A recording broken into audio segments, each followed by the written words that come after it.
প্রিয় শিক্ষার্থী বন্ধুরা, আশা করি সবাই ভালো আছেন, সুস্থ আছেন এবং নিরাপদে আছেন। আমরা পড়ছি আইন আদালত বার এমসিকিউ ফাইনাল টাস্ক নোট হতে। আলোচনার বিষয় মডেল টেস্ট।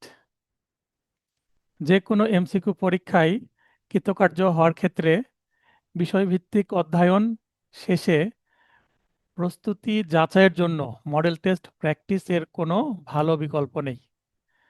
পরীক্ষার বাস্তবিক জ্ঞান, টাইম ম্যানেজমেন্ট, দ্রুত ও সঠিকভাবে বৃত্ত ভরাট, মানসিক চাপ নিয়ন্ত্রণ, ভুল উত্তর নিয়ন্ত্রণ করা যেন কম নেগেটিভ মার্কিং হয় ইত্যাদি বিষয়গুলো আয়ত্ত করতে পরীক্ষার আগের কয়েকটি দিন অর্থাৎ এই সময় আগামী 12 জুন 2026 পরীক্ষা হবে। আজকে 2 জুন 2026, অর্থাৎ আর মাত্র একটি সপ্তাহের মতো সময় আছে। এই এক সপ্তাহ যদি মডেল টেস্ট প্র্যাকটিস করেন তাহলে আশা করি আপনারা নিজেদের প্রস্তুতিকে কি করতে পারবেন, যাচাই করতে পারবেন। যত বেশি মডেল টেস্ট প্র্যাকটিস করবেন তত বেশি দক্ষতা অর্জন করতে সক্ষম হবেন। সুতরাং আসন্ন বার কাউন্সিল অ্যাডভোকেট তালিকাভুক্তির প্রস্তুতিকে শানিত করতে এবং আপনাদের প্রস্তুতিকে যাচাই করার উদ্দেশ্যে অতি গুরুত্বপূর্ণ পরীক্ষার সর্বাধিক কমন আসার মতো এক্সক্লুসিভ প্রশ্নাবলীর সমন্বয়ে 10টি মডেল টেস্ট প্রস্তুত করা হয়েছে। কোথায় প্রস্তুত করে দিয়েছি? আমার ফাইনাল টাস্ক নোটে। যে নোটটি গত 19 মে 2026 থেকে আমি সুন্দরবন কুরিয়ার সার্ভিসের মাধ্যমে আপনাদেরকে দিয়ে আসছি। মডেল টেস্ট 1 থেকে 5 পর্যন্ত এই প্রথম 5টি বিষয়ভিত্তিক মডেল টেস্টগুলো ধারার সমন্বয়ে, ধারার ক্রমান্বয়ে সহজভাবে বিন্যস্ত করা হয়েছে। অর্থাৎ 1, 2, 3 সিরিয়ালে আপনি পাবেন ধারা অনুসারে। অর্থাৎ এখানে আপনার প্রস্তুতিটা আরো সুন্দর হবে। আপনি বুঝতে পারবেন সহজে এটার পর কোন ধারা, এটার পর কোন ধারা, সিরিয়ালে খুব সুন্দরভাবে আপনার মাথায় তথ্যগুলো প্রবেশ করবে। মডেল টেস্ট প্র্যাকটিস সময়েও আপনি অনেকটা জ্ঞান অর্জন করতে পারবেন। এবং অবশিষ্ট যে 5টি মডেল টেস্ট 6 থেকে 10, এই মডেল টেস্টগুলোর ধারার ক্রমান্বয়ে ব্যতিরেকে, অর্থাৎ এখানে সিরিয়াল মেনটেন করা হয়নি, র্যান্ডম উপায়ে বিন্যস্ত করা হয়েছে। অর্থাৎ বার কাউন্সিল প্রকৃত পরীক্ষায় যেভাবে প্রশ্ন আসে সেভাবে র্যান্ডম সিলেকশনের মাধ্যমে দেওয়া হয়েছে, যেন আপনি পরীক্ষা দিয়ে প্রকৃতপক্ষে ধরতে পারছেন কিনা, র্যান্ডমই আসলেও আপনার সমস্যা হলেও সেটাকে ওভারকাম করতে পারছেন কিনা, আপনার দক্ষতা কোন লেভেলে গিয়েছে সেটা আপনি যাচাই করতে পারবেন। ফলে উভয় প্রকারে বিন্যস্ত প্রশ্নপত্রে শিক্ষার্থীগণ অভ্যস্ত হবেন। তাহলে বিষয়ভিত্তিক মডেল টেস্ট 1, যেটাকে আমি বলছি top 100 MCQ on CPC for bar MCQ test 2026, এই 2026 সালের এমসিকিউ পরীক্ষার জন্য বার কাউন্সিলের দেওয়ানি কার্যবিধির ওপরে আমি টপ 100 এমসিকিউ এখন আলোচনা করব। আপনারা এটা দেখে নিতে পারেন। প্রথম প্রশ্ন, প্রশ্ন 1, the code of civil procedure amendment act 2026 এর গেজেট প্রকাশ হয় কত তারিখে? এটার উত্তর হচ্ছে খ, 10 এপ্রিল 2026। প্রশ্ন 2, the code of civil procedure amendment act 2026 আইনটি কার্যকর হয় কত তারিখে? এটার উত্তর হবে গ, 8 মে 2025। যদিও 26 সালের অ্যাক্ট, কিন্তু অর্ডিন্যান্স ছিল 25 সালে এবং 25 সালে অর্ডিন্যান্স পাশ হয়েছিল 8 মে 2025। তখন থেকে এই সাম্প্রতিক যে সংশোধনী সেটা কার্যকর হয়, তাই এই আইনটিও 8 মে 2025 রেস্ট্রোস্পেক্টিভ ইফেক্ট অর্থাৎ পূর্ব থেকে কার্যকর হিসাবে দেখানো হবে। অনেকের 2 নম্বর প্রশ্নের উত্তর ভুল হতে পারে। যদি প্রশ্নটি আসে সতর্কভাবে আপনার উত্তর করবেন। গেজেট দেখে নিলে বুঝতে পারবেন যে এটা কার্যকর 8 মে 2025। প্রশ্ন 3, নিম্নের কোন আদেশটি ডিক্রি হিসেবে গণ্য হবে? উত্তর হবে ঘ, আরজি প্রত্যাখ্যান আদেশ। আপনারা ধারা 2-এর 2 যদি দেখেন তাহলে এটার উত্তর বুঝতে পারবেন। প্রশ্ন 4, মেন প্রফিট বলতে কি বোঝায়? অন্তর্বর্তীকালীন মুনাফা কাকে বলে? উত্তর হবে গ, বেআইনিভাবে দখল করে কোনো সম্পত্তিতে লাভ করলে সেটাকে মেন প্রফিট বলে। এটা ধারা 2 উপধারা 12-তে আছে। দেওয়ানি কার্যবিধির কত ধারায় দেওয়ানি মামলা বিষয়ে দেওয়ানি আদালতগুলোকে সাধারণ এখতিয়ার দেওয়া হয়েছে? সাধারণ এখতিয়ার বিষয়ে কোথায় বলা আছে? উত্তর হবে খ, ধারা 9। প্রিন্সিপাল অফ রেস জুডিকাটা একটি ড্যাশ। বিষয়। এর উত্তর হবে গ, আইন ও ঘটনার সংমিলিত বিষয়। প্রশ্ন 7, কোন আদালতে মূল মামলা দায়ের করা হয় না বা যায় না? উত্তর হবে খ, অতিরিক্ত জেলা জজ আদালত। প্রশ্ন 8, প্রত্যেকটি মামলা দাখিল করতে হবে কোথায় দাখিল করতে হবে? উত্তর খ, সর্বনিম্ন স্তরের আদালতে।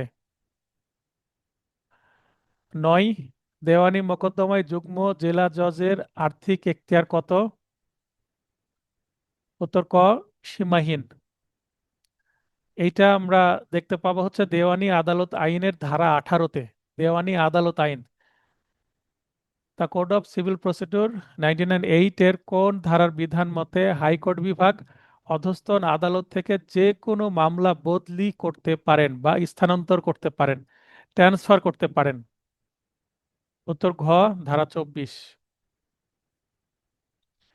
The code of civil procedure এর 24 ধারা অনুযায়ী জেলা জজ কর্তৃক মামলা বদলির ক্ষেত্রে ড্যাশ কি করা হবে? উত্তর গ, অপরপক্ষকে নোটিশ ও শুনানি কোনোটি আবশ্যক নয়। অর্থাৎ অপরপক্ষকে নোটিশ দিলেও হবে, না দিলেও হবে, এটা আবশ্যক নয়, কম্পালসারি না। 12, in every plaint facts shall be proved by affidavit সাম্প্রতিক সংশোধনের মাধ্যমে বিধানটি সিপিসি এর কত ধারায় যুক্ত করা হয়েছে? আমি the code of civil procedure এটাকে সংক্ষেপে সিপিসি বলবো যেন দ্রুত পড়তে পারি। উত্তর খ, 26 ধারাতে এটা যুক্ত করা হয়েছে।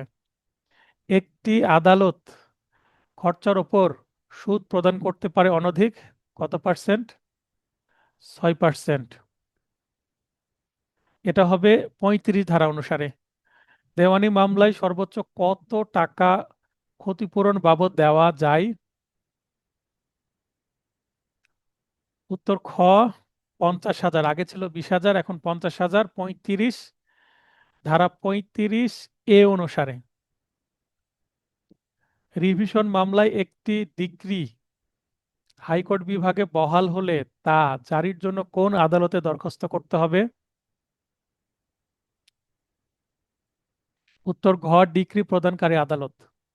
আমি একটু করে 2-3 মানে 1-2 সেকেন্ড সময় দিচ্ছি, আপনারা নিজেদেরকে যাচাই করতে পারবেন যে আপনারা পারছেন কিনা এটার উত্তর, তারপরে আমি বলে দিচ্ছি। 15 নম্বর প্রশ্নের তথ্যসূত্র হচ্ছে 38 ধারা। 38 ধারা অনুসারে আপনারা এটা জানতে পারবেন। প্রিসেপ্ট কোন আদালত ইস্যু করে? এটার উত্তর হচ্ছে গ, ডিক্রি প্রদানকারী আদালতই প্রিসেপ্ট অর্থাৎ জারির জন্য অন্য আদালতে অনুরোধপত্র পাঠাতে পারে। জারির জন্য নতুন দরখাস্ত দাখিল করা যায় না কত বছর পর? ক, 12 বছর পর। এটা কোথায় আছে? ধারা 48। টাকার ডিক্রি জারিতে যে দায়ীকে দেওয়ানি কারাগারে আটক রাখা যাবে না।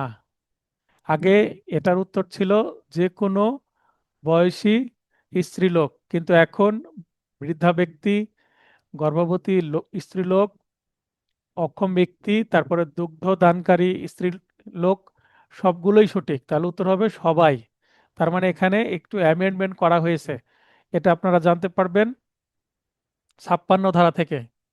ধারা 56-র অ্যামেন্ডমেন্টে আমার গত ক্লাসের আগের ক্লাসে অ্যামেন্ডমেন্ট গুলো দেখিয়েছিলাম, সাম্প্রতিক সংশোধনী, সেখানে আপনারা দেখবেন যে পরিবর্তন হয়েছে। সিপিসি এর সেকশন 58 এর 58 অর্থাৎ 58 এর বিধান অনুযায়ী দেওয়ানি জারি মামলায় একজন দায়ীকে সর্বোচ্চ কতদিন দেওয়ানি কারাগারে আটক রাখা যায়? এটা উত্তর হবে ক, 6 মাস। কোথায় আছে? 58 ধারায়। এখানে উপরে তো 58 দেখতে পাচ্ছি আমরা। ডিক্রি জারি মামলার কার্যক্রমে বিঘ্ন সৃষ্টিকারী দায়ীকে কতদিন পর্যন্ত দেওয়ানি কারাগারে আটক রাখা যায়? এটা 74 ধারাতে আছে এই বিষয়টি। উত্তর হবে ঘ, 30 দিন। কোন ক্ষেত্রে সিপিসি এর 26 আদেশের বিধান অনুযায়ী কমিশন ইস্যুর আদেশ দেওয়া যাবে না? উত্তর হবে ক, নালিশি জমিতে কোনো পক্ষের সত্ত্ব আছে কিনা তা নির্ধারণ, এটা আদালত নির্ধারণ করবে রায়ের মাধ্যমে, সাক্ষী প্রমাণের ভিত্তিতে। এটা কমিশন দ্বারা সম্ভব না। তার উত্তর হবে ক। শেষে যেহেতু না আছে, সরকার পক্ষকে নোটিশ প্রদান না করে দেওয়ানি মামলা করলে বিবাদীকে লিখিত বর্ণনা দাখিলের জন্য আদালত ন্যূনতম কত দিনের সময় মঞ্জুর করবে? বাইশের উত্তর ঘ, 3 মাস। 80 ধারায় আছে। সিপিসি এর কত ধারায়, ড্যাশ ধারায় ইন্টারপ্রিটার শুট দায়ের করার বিধান আছে? 88 ধারায় আছে, 88। তাহলে 23-এর হবে খ। মেডিয়েশনের আদেশ হওয়ার পরে সর্বোচ্চ কত দিনের মধ্যে উক্তরূপ মেডিয়েশনের কাজ শেষ করতে হবে? 24-এর গ, 90 দিন। সাধারণ সময় 60 দিন, অতিরিক্ত 30 দিন সহ মোট 90 দিন। সিপিসি অনুযায়ী পাবলিক নুইসেন্স প্রতিরোধে নিষেধাজ্ঞার জন্য সরাসরি কে মামলা করতে পারেন? Attorney general. আর অন্য কোনো ব্যক্তি যদি করতে চান তাহলে অ্যাটর্নি জেনারেলের লিখিত অনুমতি লাগবে, কমপক্ষে 2 জন দরখাস্ত নিয়ে যেতে হবে। সিপিসি এর কোন বিধানটি নিষেধাজ্ঞা সম্পর্কিত নয়? 26-এর ঘ, সেকশন 94 ই।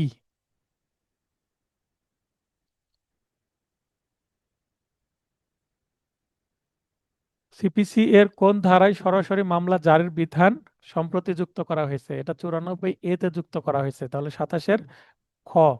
দেওয়ানি আদালত কর্তৃক প্রদত্ত নিম্নের কোন সিদ্ধান্তের বিরুদ্ধে আপিল দায়ের করা যায় না?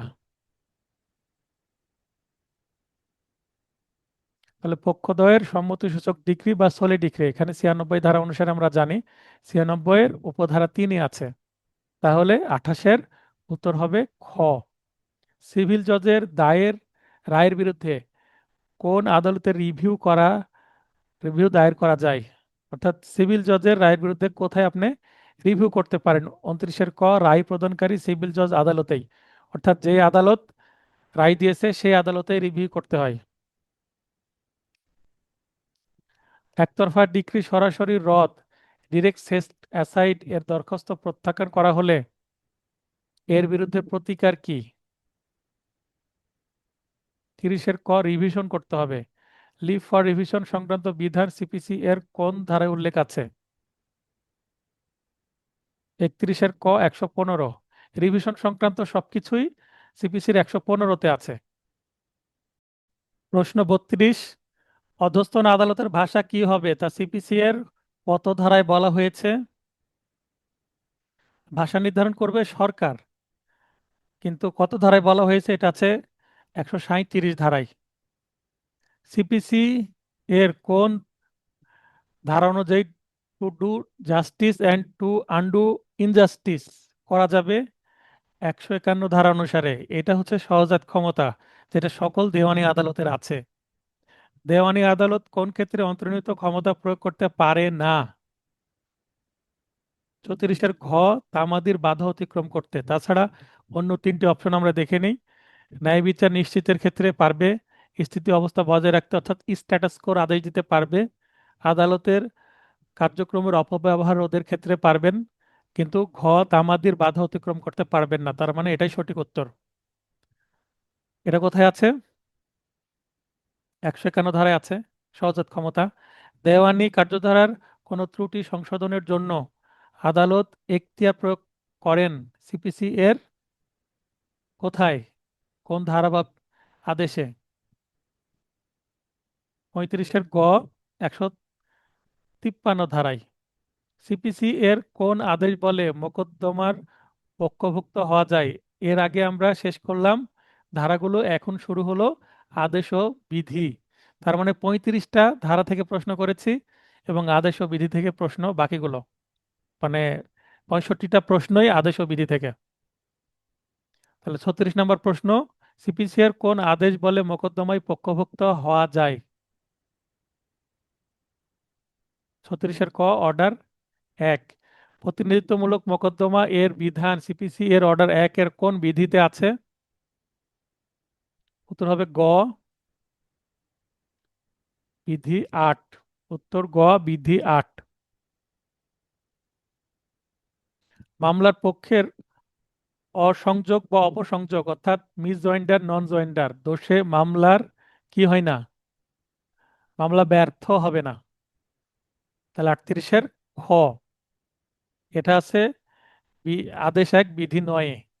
আদালত কোন ক্ষেত্রে প্লিডিংস স্ট্রাইক আউট করতে বা সংশোধনের আদেশ দিতে পারবে? ঘ, সবগুলো সঠিক। প্লিডিংসে বিব্রতকর কথা থাকলে, অপ্রয়োজনীয় হলে, মানহানিকর কথা থাকলে, অর্থাৎ সবগুলোই করতে পারবেন আদালত। উত্তর হবে ঘ, সবগুলোই সঠিক। এটা আছে আদেশ 6 বিধি 16।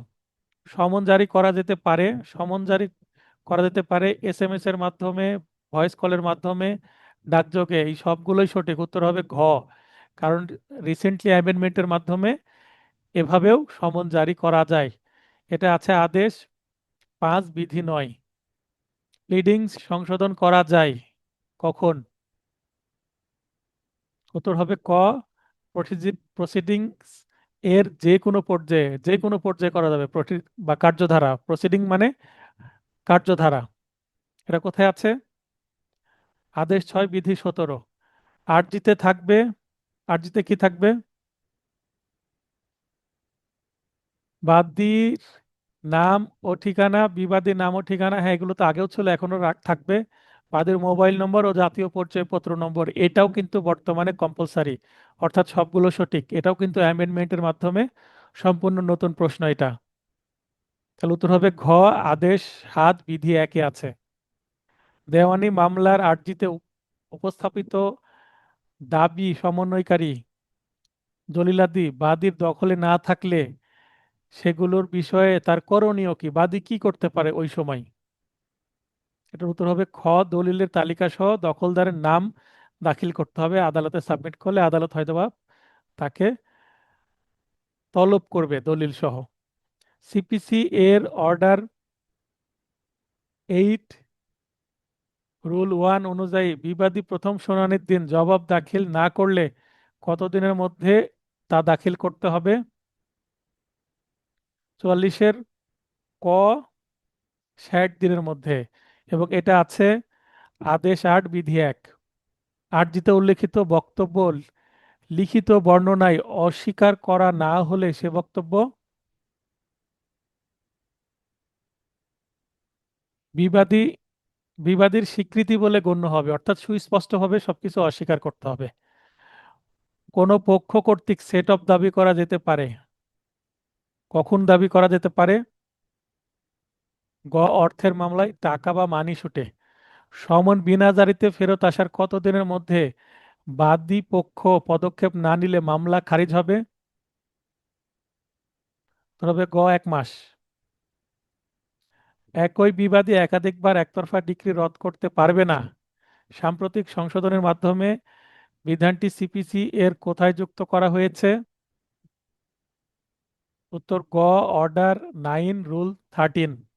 একতরফা আদেশ সরাসরি রদরহিতের ক্ষেত্রে আদালত সর্বোচ্চ কত টাকা খরচ প্রদানের আদেশ দিতে পারে? উত্তর খ, 3000 টাকা।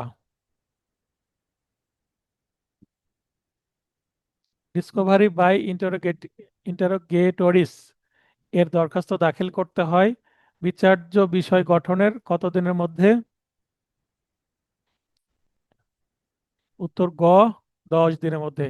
ইস্যু গঠনের কত দিনের মধ্যে প্রশ্নাবলীর মাধ্যমে আবিষ্কার এর দরখাস্ত প্রদান করতে হয়? উত্তর গ, 10 দিন।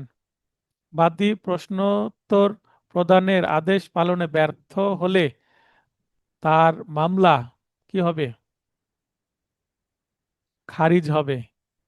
সিপিসি অনুসারে স্বীকৃতির প্রেক্ষিতে রায় অর্থাৎ জাজমেন্ট অন অ্যাডমিশনস এর বিধান কোনটি? অর্থাৎ কোন বিধান অনুসারে দেওয়া যাবে এটি? উত্তর ক, অর্ডার 7 রুল 6। দেওয়ানি আদালত সিপিসি এর কোন বিধান অনুযায়ী একটি দলিল ইমপাউন্ড করতে পারেন? উত্তর গ, অর্ডার 8 রুল 8। দ্য সিপিসি অনুযায়ী ইস্যু কত ধরনের ইস্যু হতে পারে? উত্তর ঘ, 2 ধরনের। লিখিত জবাব দাখিলের কত দিনের মধ্যে ইস্যু গঠন করতে হয়? উত্তর খ, 15 দিনের মধ্যে। ইস্যু গঠনের কতদিনের মধ্যে দেওয়ানি মোকদ্দমার চূড়ান্ত শুনানির তারিখ ধার্য করতে হয়? উত্তর গ 120 দিন। দেওয়ানি কার্যবিধি অনুযায়ী সাক্ষ্য প্রদানের জন্য কোনো ব্যক্তিকে সমন দেওয়া সত্ত্বেও তিনি হাজির না হলে আদালত তাকে সর্বোচ্চ কত টাকা জরিমানা করতে পারেন? উত্তর খ 500 টাকা। দেওয়ানি মামলায় সর্বোচ্চ কত টাকা অ্যাডজর্নমেন্ট ফি বা মুলতবি খরচা দেওয়া যেতে পারে? সর্বোচ্চ 1000 টাকা, 200 থেকে 1000 টাকা।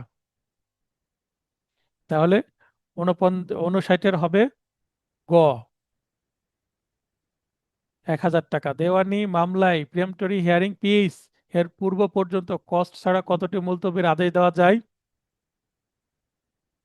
আগে ছিল 6টি, এখন কিন্তু অ্যামেন্ডমেন্টের পর 4টি। উত্তর খ 4টি। কোন কোন আদালত দৈনিক কার্যতালিকায় কয়টি মামলা চূড়ান্ত শুনানির অর্থাৎ পিএইচ পর্যায়ের জন্য ধার্য করতে পারবে?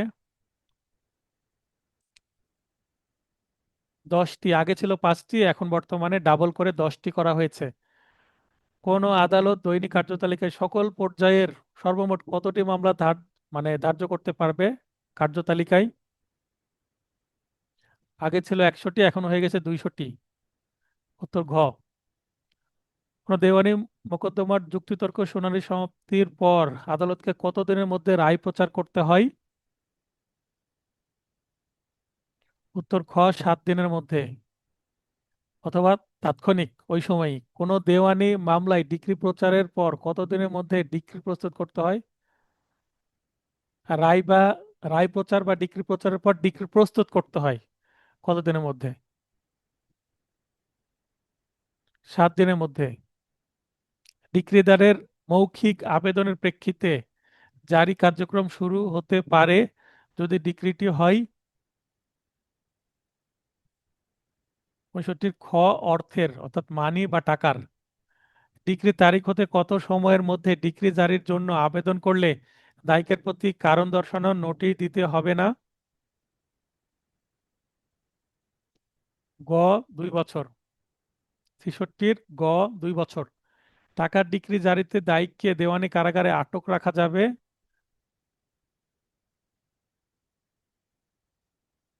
উত্তর ঘ 6 মাস অথবা টাকা পরিশোধ না করা পর্যন্ত। এটা অ্যামেন্ডমেন্ট করে এই কঠোর বিধান যুক্ত করা হয়েছে। টাকার ডিক্রি জারিতে দায়িককে দেওয়ানি কারাগারে আটকের সমুদয় ব্যয়ভার কাকে বহন করতে হবে? আগে বহন করতো কিন্তু ডিক্রিদার, এখন সরকারই বহন করবে। উত্তর হবে গ। টাকার ডিক্রি জারিতে দায়িক দেওয়ানি কারাগারে আটক হলে তার মুক্তির শর্ত কি? টাকার কমপক্ষে 25% পরিশোধ, মুক্তির পরবর্তী 60 দিনের মধ্যে অবশিষ্ট টাকা পরিশোধ করবে মর্মে বন্ড সম্পাদন, ক ও খ উভয়, সম্পূর্ণ টাকা পরিশোধ। এখানে শর্ত দিয়ে দিয়েছে ক ও খ। সম্পূর্ণ টাকা পরিশোধ করলে তো মুক্তি দিবেই, কিন্তু আইনে দেওয়া আছে গ।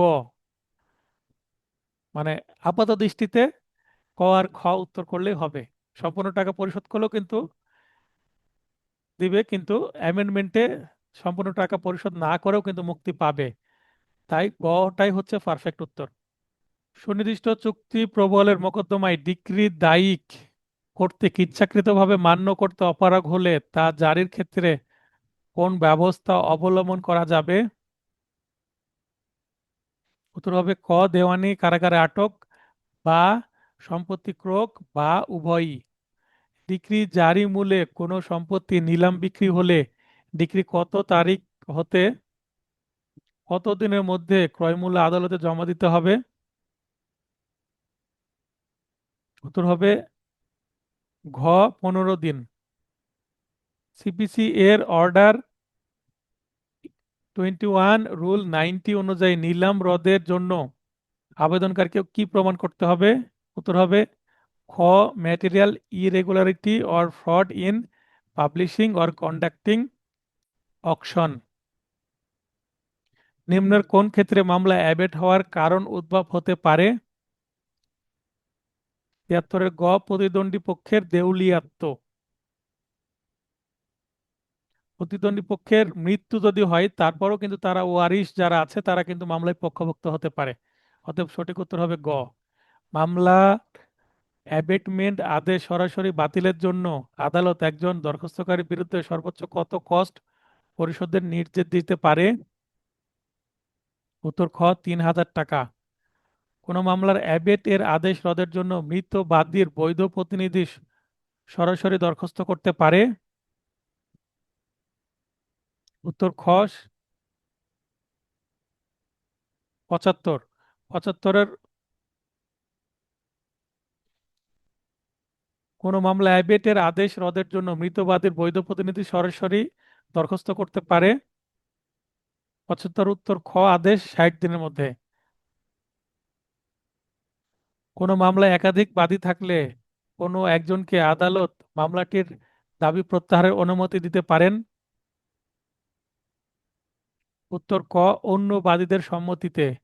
Persons for whose examination commission may issue বিধানটি সিপিসি এর কোথায় বর্ণিত আছে? উত্তর ক, অর্ডার 26 রুল 4। নাবালকের পক্ষে কোনো মামলা আসন্ন বন্ধু ছাড়া দায়ের করা হলে বিবাদী দরখাস্ত করতে পারে আরজিটির খরচাসহ নথি থেকে অপসারণের জন্য।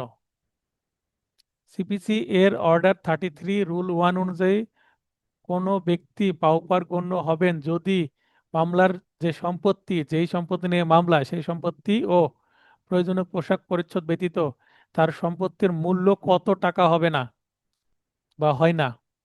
এটা আমরা সবাই জানি, ঘ, ৫,০০০ টাকা। এই প্রশ্নটা আবার যদি ঘুরে পেঁচে আছে একজন ব্যক্তিকে তখন নিঃস্ব বলা যায়, তাহলে পাউপারের বাংলা হচ্ছে নিঃস্ব যখন তার পরিধেয় বস্ত্র এবং মোকদ্দমার বিষয়বস্তু ছাড়া ড্যাশ টাকার কম মূল্যমানের সম্পদ থাকে। এটা উত্তর ৫,০০০ টাকা। মানে একই প্রশ্ন একটু ঘুরে ফিরে যদি আসে। সিপিসি এর অর্ডার 37 অনুযায়ী দাখিলি সামারি শুট নিষ্পত্তি করতে পারেন কে? ৮১ ঘ, জেলা জজ।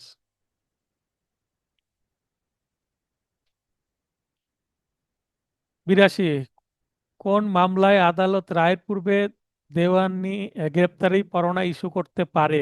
কোন আদালত করতে পারবে? ৮২ ক, অর্থের মামলায় আদালত করতে পারবে। রায় প্রচারের পূর্বে শর্তাধীনে বিবাদী পক্ষের কোনো সম্পত্তি ক্রোক সংক্রান্ত বিধান সিপিসি এর কোথায় বর্ণিত আছে? ৮৩ গ, অর্ডার 38 রুল 5। আমরা পড়ছি আইন আদালত বার এমসিকিউ ফাইনাল টাচ নোট হতে, অর্থাৎ এই যে টপ 100 সিপিসির এমসিকিউ সেটা কিন্তু আমার ফাইনাল টাচ নোটেই আছে, সেখান থেকেই পড়ছি। একটি সিভিল জজ আদালত নিম্নের কোন সম্পত্তি রায় প্রদানের পূর্বে অগ্রিম ক্রোকের অর্ডার দিতে পারে না? অর্থাৎ কোন সম্পত্তি রায়ের পূর্বে ক্রোক করা যায় না? ৮৪ গ, কৃষকের ফসল। অস্থায়ী নিষেধাজ্ঞার আদেশ ভঙ্গ করা হলে ভঙ্গকারীকে সর্বোচ্চ কতদিন সিভিল প্রিজন এ রাখার আদেশ দেওয়া যেতে পারে? ৮৫ ক, 6 মাস। রিসিভার নিয়োগ দেওয়া হয় সিপিসি এর কোন বিধান অনুযায়ী? আমরা জানি এসআর অ্যাক্টের 44-এ, কিন্তু সিপিসির কোথায় আছে? পদ্ধতিটা কোথায় আছে? ৮৬ ক, অর্ডার 40 রুল 1। সিপিসি এর কোথায় আপিল আদালতের ডিক্রির বিরুদ্ধে আপত্তি দাখিলের বিধান আছে? আপত্তি দাখিল মানে ক্রস অবজেকশন। ৮৭ ক, অর্ডার 41 রুল 22। দেওয়ানি কার্যবিধির কোন বিধান মতে আপিল আদালত পুনর্বিচারের নিমিত্তে মোকদ্দমা প্রেরণ করতে পারেন? 88 এর হচ্ছে উত্তর ক, 41 অর্ডারের 23 নিয়ম মতে। বিধিকে আবার নিয়মও বলে। সিপিসি এর কোথায় ক্রস অবজেকশনের বিধান আছে? আমরা এই প্রশ্নটা কিন্তু সপ্তাশীতেও দেখলাম, সেটা বাংলা করা ছিল, এখানে ইংরেজি করা আছে। তো উভয়ভাবে আমি রেখেছি কারণ খুবই ইম্পর্টেন্ট প্রশ্নটি। এটা ক, অর্ডার 41 রুল 22। দেওয়ানি কার্যবিধির কোন বিধান মতে আপিল আদালত মোকদ্দমা রিমান্ডে প্রেরণ করতে পারে? পুনর্বিচার আর রিমান্ড একই জিনিস, অর্থাৎ বাংলা ইংলিশ উভয়ভাবে প্রশ্ন করেছি। এটা 90 এর উত্তর ক, 41 অর্ডারের 23 নিয়ম মতে। প্রশ্ন 91, একজন জেলা জজ সিপিসি অনুসারে সিভিল জজের নিচের কোন আদেশের বিরুদ্ধে রিভিশন ক্ষমতা প্রয়োগ করতে পারে? উত্তর ঘ, অর্ডার 9 রুল 13 অনুযায়ী দাখিলি দরখাস্ত মঞ্জুর আদেশ। এখানে আছে একতরফা ডিক্রি রদের আদেশ, সেটা যদি দরখাস্ত মঞ্জুর করে, এটার বিরুদ্ধে বাদী কি করতে পারবে? জেলা জজ আদালতে রিভিশন করতে পারবে। কারণ সিভিল জজ আদালতের যে কোনো আদেশের বিরুদ্ধে 30 দিনের মধ্যে জেলা জজ আদালতে রিভিশন করা যায়, সেটার কথাই এখানে বলা হচ্ছে, কিন্তু অন্যভাবে প্রশ্ন করেছে। সিপিসি এর অর্ডার 21 রুল 92 অনুসারে setting aside or refusing to set aside a sale আদেশটি, অর্থাৎ রদ করা এবং রদ করতে অস্বীকার করা, এই দুইটার যে কোনো আদেশের বিরুদ্ধে কি করা যাবে? বা আদেশটি কি? তো হবে গ, আপিলযোগ্য, আপিল করা যায়। সিপিসি এর অর্ডার 11 রুল 21 অনুসারে আদালত কোনো আদেশ প্রচার করলে সংক্ষুব্ধ ব্যক্তির প্রতিকার কি? উত্তর ঘ, অর্ডার 41 রুল 1 অনুসারে বিবিধ আপিল করা, অর্থাৎ মিস আপিল করতে হবে। 94, সিপিসি এর অর্ডার 43 এ আপিলযোগ্য আদেশের তালিকায় সর্বমোট কতটি সংখ্যা উল্লেখ করা আছে, মানে কয়টি আছে? উত্তর হবে খ, 25টি। সিপিসি এর কোন বিধানে আপিলযোগ্য আদেশগুলোর তালিকা আছে? কোন বিধানে? এই যে তালিকার কথা বললাম 25টা আছে, সেটা কোথায় আছে? উত্তর গ, আদেশ 43 বিধি 1। সিভিল জজ অস্থায়ী নিষেধাজ্ঞার আদেশ প্রদান করলে উক্ত আদেশের বিরুদ্ধে প্রতিকার কি? গ, আপিল করা যাবে, কারণ এটি আপিলযোগ্য আদেশ।